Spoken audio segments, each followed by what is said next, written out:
ছাত্ৰ-ছাত্ৰীসকল আজিৰ ভিডিঅ'টো লৈ আহিছোঁ ক্লাছ 10ৰ ইলেক্টিভ ছাবজেক্ট ভূগোলৰ প্ৰথম অধ্যায় ভূ-আকৃতিক প্ৰক্ৰিয়া পাঠটিৰ সম্পূৰ্ণ প্ৰশ্ন উত্তৰসমূহ। 1 নম্বৰ প্ৰশ্নটো হৈছে স্থলাকৃতি বুলিলে কি বুজা?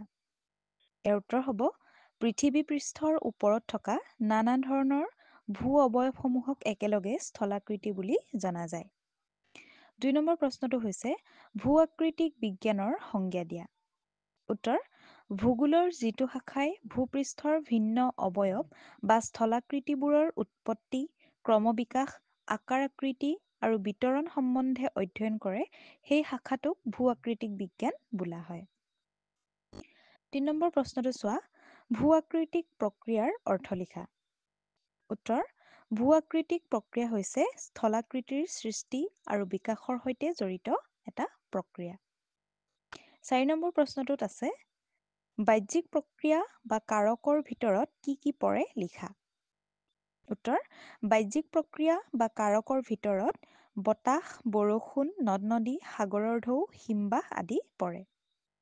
5 নম্বৰ প্ৰশ্নটো হৈছে অৱনমন বুলিলে কি বুজা? উত্তৰ বতাহে যি প্ৰক্ৰিয়াৰ জৰিয়তে ভূপৃষ্ঠৰ কোনো এক অংশৰ পৰা ধূলি-বালি উৰুৱাই নি সেই অংশক আপেক্ষিকভাৱে দ কৰি তোলে সেই প্ৰক্ৰিয়াক অৱনমন বোলা হয়।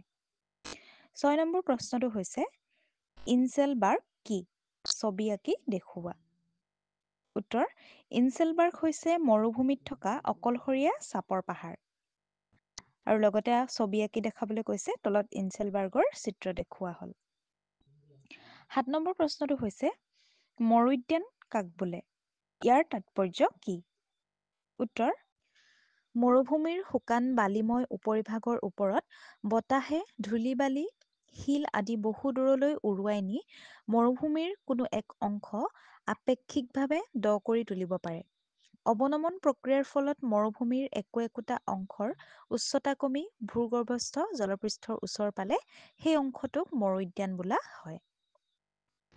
মৰুদ্যানৰ তাৎপৰ্য এই যে মৰুদ্যানত কিছু পৰিমাণে সৰু সৰু গছ-গছনি আৰু উদ্ভিদ থাকে। মৰুদ্যানত অলপ-চলপ খেতি-বাতিও কৰিব পাৰি কাৰণ ইয়াৰ মাটিভাগ জীপাল আৰু আংশিকভাৱে সাৰুৱা হয়। এয়াই হৈছে ইয়াৰ মৰুদ্যানৰ তাৎপৰ্য।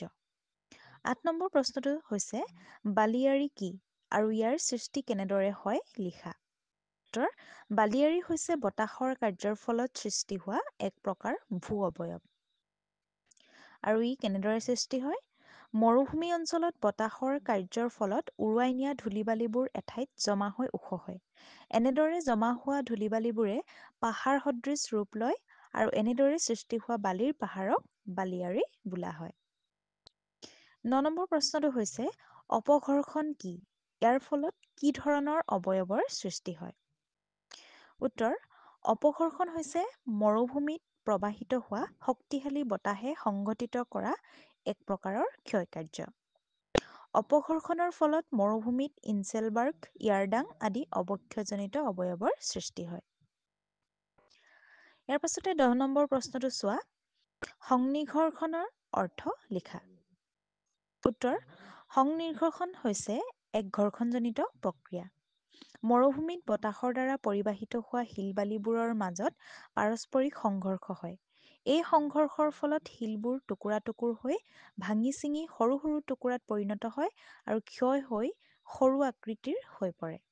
এনেদৰে পাৰস্পৰিক ঘৰ্ষণৰ ফলত শিলবোৰ টুকুৰা-টুকুৰ হোৱা প্ৰক্ৰিয়াকে সংনিঘৰ্ষণ বুলি কোৱা হয়। ইয়াৰ পাছতে আছে 11 নম্বৰ প্ৰশ্নটো হিমবাহ কাক বোলে? ইয়াৰ গতি অতি ধীৰ হোৱাৰ কাৰণ কি? উত্তৰ ভূপৃষ্ঠত জমা হৈ থকা বৰফস্তূপবোৰ মাটিৰ ঢাল অনুসৰি ক্ৰমে তললৈ নামি আহে।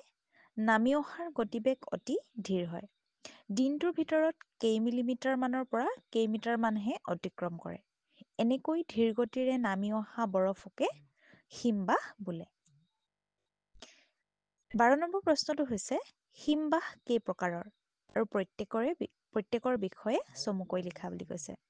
উত্তৰ হিমবাহ প্ৰধানকৈ 3 প্ৰকাৰত ভাগ কৰা হয়। সেইবোৰ হৈছে মহাদেশীয় হিমবাহ, পাৰ্বত্য হিমবাহ বা আল্পীয় হিমবাহ বা উপত্যকা হিমবাহ আৰু 3 নম্বৰটো হৈছে গিৰিপথ বা শৈলপদী হিমবাহ। এতিয়া 1 নম্বৰতে হৈছে মহাদেশীয় হিমবাহ। মহাদেশীয় হিমবাহবিলাক মেৰু অঞ্চলৰ বৃহৎ অঞ্চলজুৰি বিয়পি আছে। মহাদেশীয় হিমবাহ থকা প্ৰধান অঞ্চলসমূহ হৈছে উত্তৰ কানাডা, গ্ৰীণলেণ্ড, এণ্টাৰ্কটিকা, স্কাণ্ডিনেভিয়া আদি। মহাদেশীয় হিমবাহবোৰ অতি ধীৰ গতিৰে ভূপৃষ্ঠৰ ঢাল অনুসৰি তললৈ নামি আহে। 2 নম্বৰতে আছিলে পাৰ্বত্য হিমবাহ বা আলপীয় হিমবাহ। পাৰ্বত্য হিমবাহ উচ্চ পৰ্বতৰ উচ্চাংশত থাকে। পাৰ্বত্য বা উপত্যকা হিমবাহ দুষাৰী পৰ্বতৰ মাজৰ উপত্যকাৰে নিম্নগামী হয়। পাৰ্বত্য হিমবাহ থকা অঞ্চলসমূহ হৈছে প্ৰধানকৈ ইউৰোপৰ আল্পছ, উত্তৰ আমেৰিকাৰ ৰকি পৰ্বতমালা আৰু এছিয়া মহাদেশৰ হিমালয় পাৰ্বত্য অঞ্চল। পাৰ্বত্য হিমবাহৰ গতিবেগ মহাদেশীয় হিমবাহতকৈ অধিক হয়। 3 নম্বৰতে আছে গিৰিপথ হিমবাহ। গিৰিপথ হিমবাহ পৰ্বতৰ পাদদেশত থাকে।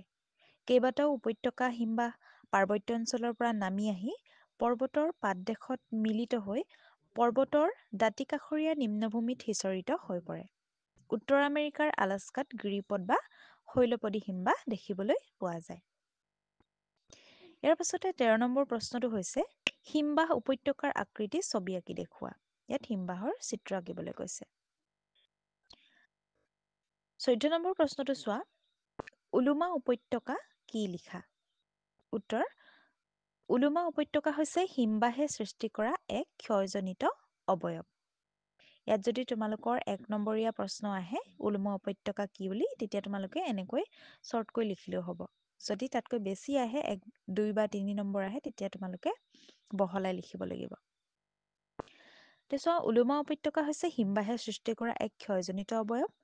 মূল হিমবাহলৈ কিছুমান উপহিমবাহ প্ৰবাহিত হয় আৰু মূল হিমবাহৰ উপত্যকা তুলনামূলকভাৱে দ আৰু ডাঙৰ হয়। উপহিমবাহবোৰ যি ঠাইত আহি মূল হিমবাহৰ সৈতে লগ লাগে সেই ঠাইত উপহিমবাহবোৰ মূল উপত্যকাৰ সৈতে ওলমি থকা যেন দেখা যায়। সেইবাবে উপহিমবাহৰ উপত্যকাটোক উলুমা উপত্যকা বুলি কোৱা হয়। ইয়াৰ পাছতে 15 নম্বৰ প্ৰশ্নটো হৈছে গ্ৰাব কি?